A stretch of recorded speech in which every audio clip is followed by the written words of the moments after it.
I simply had to pause because this looks so good. That's the stock on the right side. And then aftermarket. What is going on, guys? Shin here from CZeroMedia. In today's episode, we'll be installing this piece of artwork created by Techno toy tuning. Before I begin this video though, I want to give a quick shout out to two guys. One is Kevin from Techno toy tuning. You guys have seen him here on CZeroMedia in the past when I met him at Datsun car show over in California. One of the guys from Techno toy tuning who I kept in contact with to make this possible. My name's Kevin. Kevin? Yep. I'm Ishin. Nice to meet you. Nice to meet you. So I just asked him to do a quick rundown of S30 stuff. And two is Bam, who is a subscriber here on CZeroMedia. He also has a Datsun. He also has a LS swapped RX-7. This is one of my favorite parts about being a YouTuber, is that I get to meet people in the car community or bike community who are interested in similar type of platform, and we just become close friends. So in this episode, I'm going to thank Benjamin, who is a close friend of the owner of Techno toy tuning, and Kevin from Techno toy tuning for making this all possible. Let's work on cars. Let's work on cars. Yeah. Alright, and now we're gonna talk about the control arms, what's in the kit, and how to put this on here. First of all, what are the benefits of installing adjustable lower rear control arms on these cars? One, these cars basically have no adjustabilities when it comes to camber and toe on the rear end of the car, as is on the stock suspension system.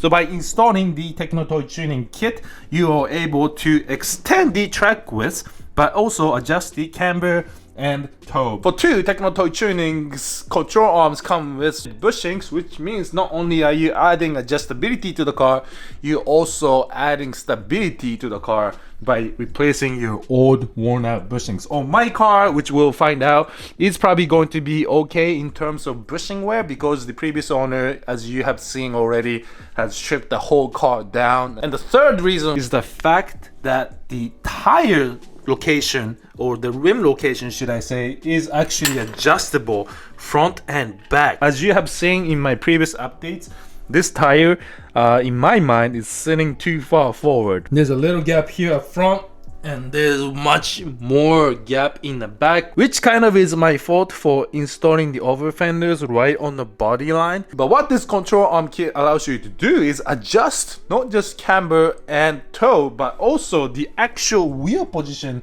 within the fender, front and back, by using this rod and using a bunch of spacers that is included. I'll be able to push this wheel backward to fill in this gap by about 1/2 inch. So I'm taking 1/2 inch here and adding that in the back, and I'll show you how all of that works. So we're gonna get right into it. We're gonna go ahead and remove the wheel, show you how the stock rear lower control arm is mounted and then the condition that it's in, and then go ahead and get started on installing Techno toy tuning's lower rear control arm kit.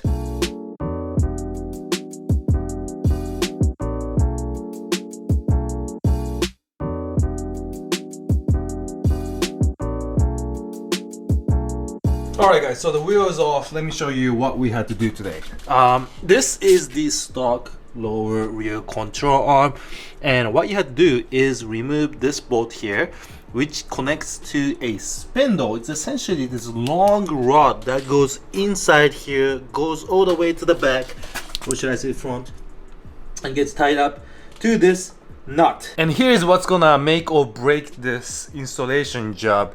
It could take me an hour to do the job, or maybe a week to the job, depending on how this spindle is going to come out. I know for a fact that this car was rust-free, clean, already rebuilt car by previous owner, so I'm hoping that I can just hammer that spindle out. But if you have a 280Z, 260Z, 240Z that has never been worked on since the 70s, you are going to have a hard time getting that spindle out. If that's your case, you can either cut out the spindle, cut off the control arm, or you can even get a spindle removal kit. So for one, if you're working on a car that is in a rough shape, make sure that you don't need the car for at least a week or so.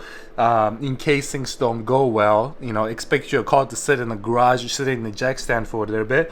And two, I would probably invest in the spindle removable tool available online. Just in case things don't work out the way you want it to be, you can go ahead and use the spindle removal tool, which is going to save you so much time. And I think there's also DIYs online as well as to how to create this spindle removal tool. But for me, I'm gonna try and see if I can hammer it out. And dear previous owner, whoever built this car initially, if the spindle comes out easily, I'm gonna buy you a case of beer. Alright, so let's go on to the car, shall we? This is the control arm, right?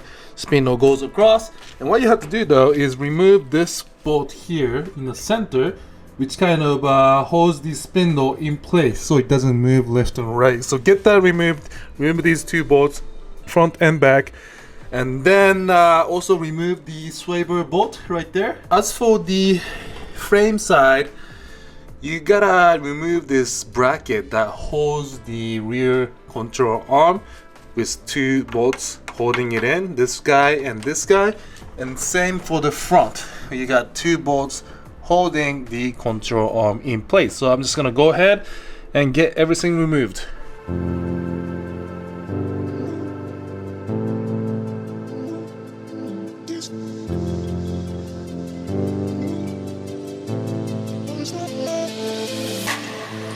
Alright guys, here's a moment of truth.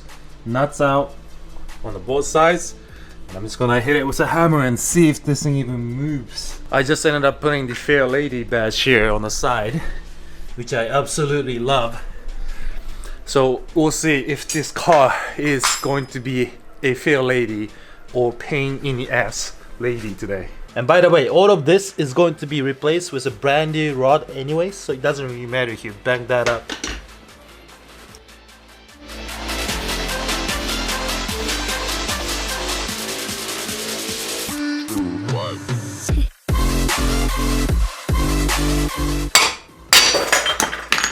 And it's out. Thank God it was greased up with anti-seize. Like you see this notch here, that is where the center pin went in, right? If you look at it closely, there's a notch on the pin as well, and this notch will basically made up with the notch on the rod, therefore holding it in place. And you could imagine this piece being rusted, caked into the control arm over the years, how hard it would be to remove this. So thanks to the previous owner here watching this for putting anti-seize on the rod to make this job 1,000 times easier. I owe you like 5 cases of beer.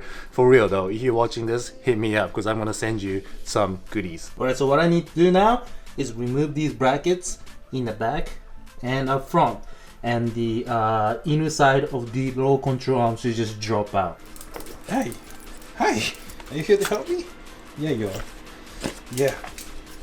It's rated X. That means you're extra.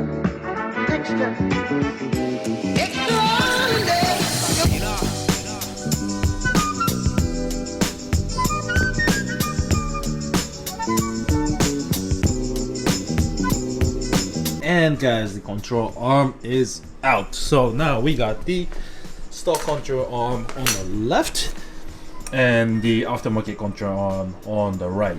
So as we always do here at CZeroMedia, we're gonna see how much weight savings we are going to see by going with the Techno tuning's rear lower control arm. So first up, we got the stock control arm.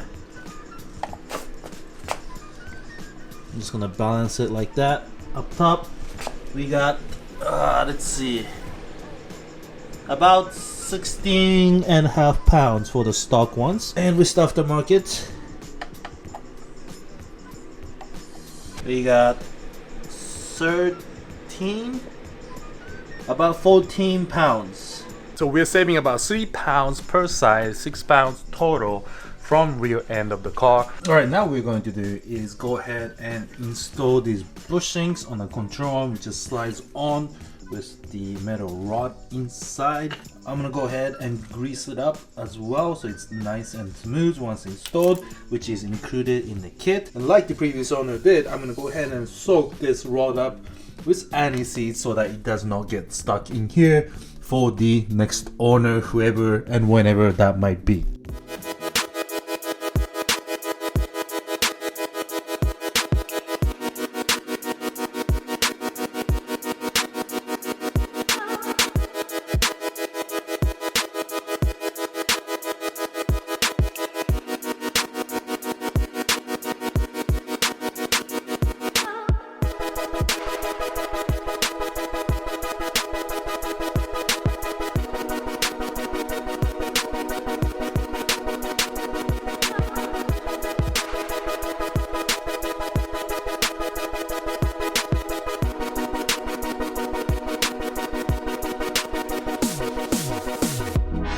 Alright guys, so I'm walking on the driver's side and the passenger side at the same time, but I simply had to pause because this looks so good.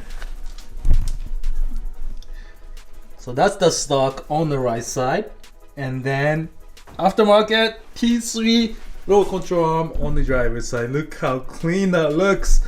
Oh man, I am super happy with the way everything's coming out. One thing you notice also is that I'm walking on both the driver's side and the passenger side at the same time, simply because in order to access this guy right here, you kind of have to drop both the driver's side and the passenger side at the same time to get enough clearance to get the control arm out. So I'm just gonna continue walking on the car and install the control arms on both sides.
Alright guys, I am nearing the end of this installation job, but I wanted to finish off by showing you how this extension system worked.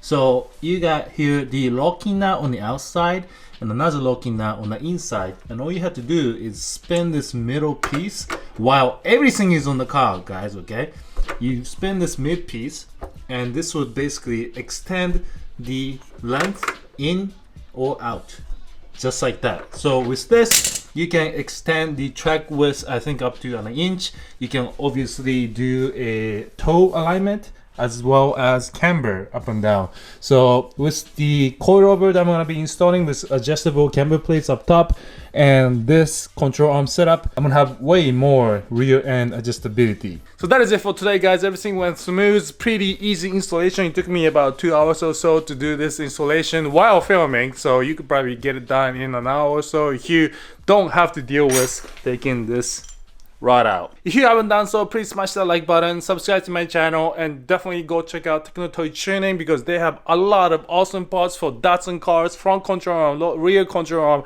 a lot of other subframe goodies and suspension components. So check out Techno Toy Tuning if you're curious about upgrading your Datsun. And thanks again to Ben and Kevin for making this possible. There will be a lot more Techno Toy Tuning parts to be installed on this car, I'm sure, down the road. So that's it for today, guys. Peace out.